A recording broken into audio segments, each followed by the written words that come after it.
Perkenalkan, saya Elia Iwanirao. Dari video ini saya akan menjawab tes dari pendidikan kewarganegaraan melalui video ini. Yang pertama yaitu jelaskan berikut ini dengan analisis dan teori yang mendukung terkait tentang pengertian dan tujuan dan pentingnya mempelajari pendidikan kewarganegaraan. Jawaban saya yaitu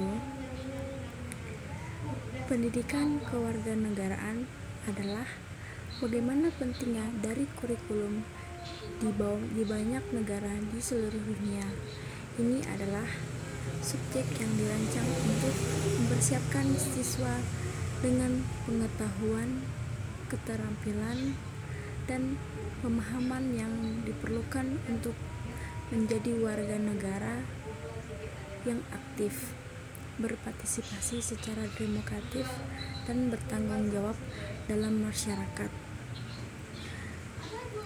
Dan tujuan pendidikan kewarganegaraan memahami nilai-nilai demokrasi, mempersiapkan siswa menjadi warga negara yang bertanggung jawab,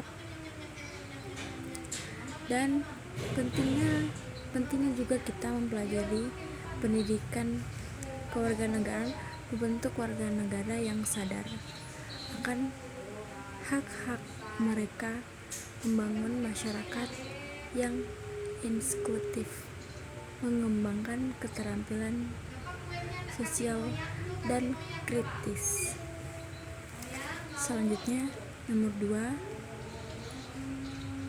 Menurut Laikan, demokrasi adalah pemerintahan dari rakyat, oleh rakyat, dan untuk rakyat. Government of the people, by the people, and of the people. Apa maksud dari pernyataan tersebut?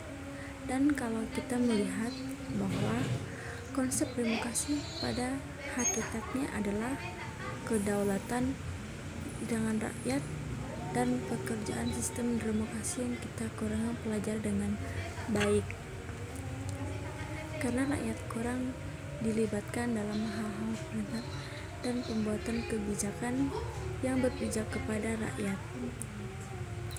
Padahal rakyat adalah memang kedaulatan tertinggi.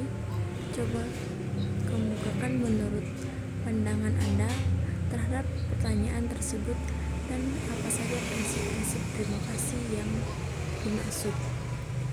Jawaban saya, dan saya akan menjawab pertanyaan dari 2, yaitu pertanyaan saya, pernyataan demokrasi adalah pemerintahan dari rakyat, oleh rakyat, dan untuk rakyat, dan dikemukakan oleh Abraham Lincoln, menggambarkan esensi demokrasi. Pernyataan mengandung makna bahwa dalam demokrasi kekuasaan politik berasal dari rakyat yang harus dilaksanakan oleh rakyat itu sendiri, dengan akhir untuk kesejahteraan dan kepentingan mereka. Namun prakteknya implementasi demokrasi seringkali menghadapi tentang dan ketidaksempurnaan. Salah satunya permasalahan yang sering muncul adalah kurangnya ketertiban rakyat dalam proses pengambilan keputusan politik dan pembuatan kebijakan yang dapat terjadi karena adanya hambatan institusional, ketidakstabilan, atau kurangnya partisipasi aktif dari masyarakat. Dan nomor 3 yaitu sebutkan dan jelaskan 4 kewajiban pemerintahan negara dalam melindungi dan menjamin hak asasi warga negara dalam berbagai aspek politik, ekonomi, pendidikan, kesehatan rakyat, budaya dan agama, sosial dan agama. Jawaban saya itu yang pertama, politik. Kebebasan beraktivitas pemerintahan harus melindungi dan memfasilitasi kebebasan berbicara, pendapat, dan berekspresi bagi warga negara tanpa takut berprestasi atau penganiayaan. Yang kedua, ekonomi. Hak atas pekerjaan layak. Pemerintah harus memastikan warga negara memiliki akses yang adil ke pekerjaan layak dengan upah yang memadai dan kondisi kerja yang aman. Yang ketiga, yaitu pendidikan. Hak atas pendidikan universal. Pemerintah bertanggung jawab untuk memberikan akses pendidikan yang merata dan berkualitas kepada seluruh warga negara tanpa diskriminasi. Kebebasan akademik. Pemerintahan harus menjaga kebebasan akademik dan melindungi hak warga. Selanjutnya saya akan menjawab nomor 4. Di era globalisasi ini menjadi tentang tersedia untuk identitas nasional, maka diri itu sebagai bangsa yang baik, identitas nasional tetap harus dijaga. Hal ini tersebut tidak lain dan bukan karena fungsi adanya identitas nasional itu sendiri. Coba kemukakan tentang globalisasi, tujuan dan fungsi dari identitas bangsa. Jawaban saya tentang globalisasi: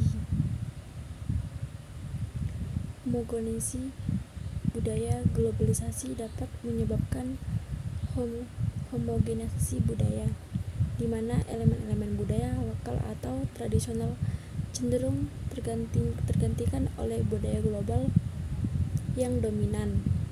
Hal ini dapat mengancam keragaman budaya satu bangsa. Pengaruh media massa dan tujuannya yaitu: yang pertama, mempersatukan. Yang kedua, membangun karakter. Yang ketiga, memelihara warisan budaya. Dan memiliki fungsi yaitu: yang pertama, mengembangkan kedaulatan. Yang kedua, menjaga stabilitas. Yang ketiga, meningkatkan citra internasional. Selanjutnya nomor 5. Jelaskan konsep, tujuan dan pentingnya mempelajari wawasan Nusantara. Jawaban saya: konsep wawasan Nusantara mengacu pada pemahaman mendalam tentang budaya, sejarah, geografi, sosial, politik, dan ekonomi Indonesia sebagai negara. Kepulauan Nusantara adalah istilah yang merujuk kepada wilayah kepulauan Indonesia yang luas. Tujuan dari mempelajari wawasan Nusantara adalah sebagai berikut. Yang pertama, pemahaman budaya. Yang kedua, persatuan dan kerukunan. Yang ketiga, pemahaman sejarah. Yang keempat, pemahaman geografi. Dan yang kelima, pembangunan nasional.